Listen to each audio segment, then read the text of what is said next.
So let's now move on to Manchester United. Manchester United have released their first quarter results for the current season.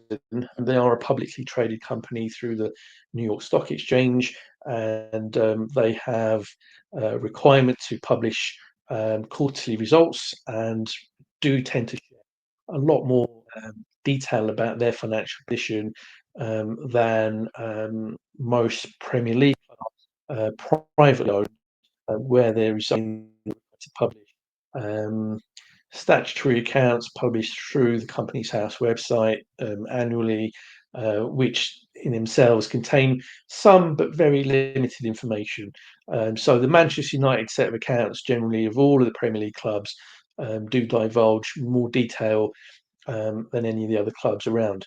So, in addition to Manchester United also publishing their first quarter results, and that they operate to a slightly different financial year, which runs from 1st of July through to the 30th of June. So, their first quarter covers the period from the 1st of July through till the end of September. But they also published an earnings report which covers at a high level some of the key financial data for the second quarter, which runs from the 1st of October through till the 31st of December. And I read with interest their second quarter earnings reports. And one of the most notable things within it is that their expectations are that their revenue for the year they're estimating to come in at around 650 to 670 million pounds, and that's interesting because though Manchester United have not competed in the Champions League this season, they still expect their turnover levels in 24-25 to be pretty much in line with what they achieved last season when they did take part in the Champions League. So they are expecting that number to be, as I say, around 650 to around 670 million pounds for this season. And to the end of quarter two, they had achieved revenues of 340 million pounds. So that in itself is very good and dwarfs revenues for most of the other Premier League clubs for a full season, and that is what Manchester United achieved in just 6 months. Though, based on that, the fact that they have turned around 342 million in the first 6 months of this financial year, the indications therefore are that they expect to achieve about 300 to 320, 330 million pounds in the second half of this season.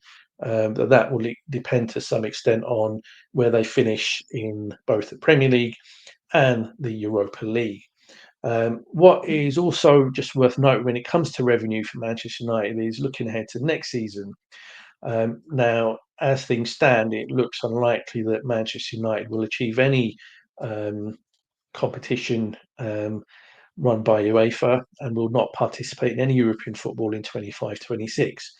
So the consequences of that are likely to mean that Manchester United's turnover next season could be dropping down to just over the £600 million mark.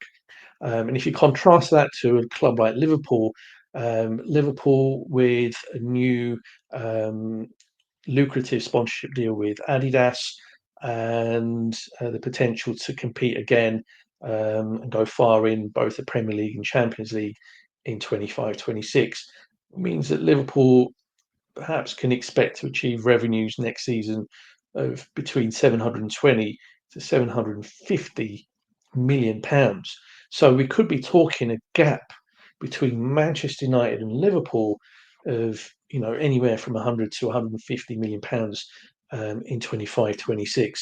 And if you contrast that to just a few years ago, where Liverpool's turnover was significantly below Manchester United, it's quite a significant turnaround in fortunes that we've seen such a significant swing. So that again is something that is of interest. What's also notable is that in the second quarter, Ineos, who are being panned by large sections of the Manchester United fan base at present, did invest £80 million of their own money into Manchester United. So that would seem to suggest that all the cost cutting that's going on, that they're driving at present, whether it's reducing the numbers of staff within the club, or paying contributions of £40,000 towards a foundation, and various other things, are all being done because INEOS have come in, assessed the true financial picture, and have become very concerned about where United had been heading. And that perhaps would um, explain why Manchester United were not looking at really spending all that much in the transfer window just gone. So even though they did sign a couple of players in Aiden Heaven and Dorgu, they nonetheless limited the amount of spend because of the overall position with the club's finances. The levels of debt are very high. Their debt related to the Glazer buyout from many years ago is in the region of about 515 million. The club, in terms of transfer debt, that sits at over 300 million pounds, and they also have a revolving credit facility as well, which tops 200 million. So it's a club which is sitting with huge levels of debt, and that perhaps explains why Ineos felt there was a need to invest £80 million of their own money. So yet again, a club where historically under the Glazers there was no form of owner investment whatsoever. With these new part owners having come in, they've already invested quite a significant amount. This, as I say, is £80 million just in the second quarter of the current season, stroke financial year. They had invested other sums prior to this most recent quarter, for which the earnings release relates to. So yeah, again, like Arsenal, another club that has moved away from a self-sustaining model to one which involves owner investment. Though that said, Manchester United are clearly a club with huge amounts of challenges, not only on the pitch but off the pitch as well.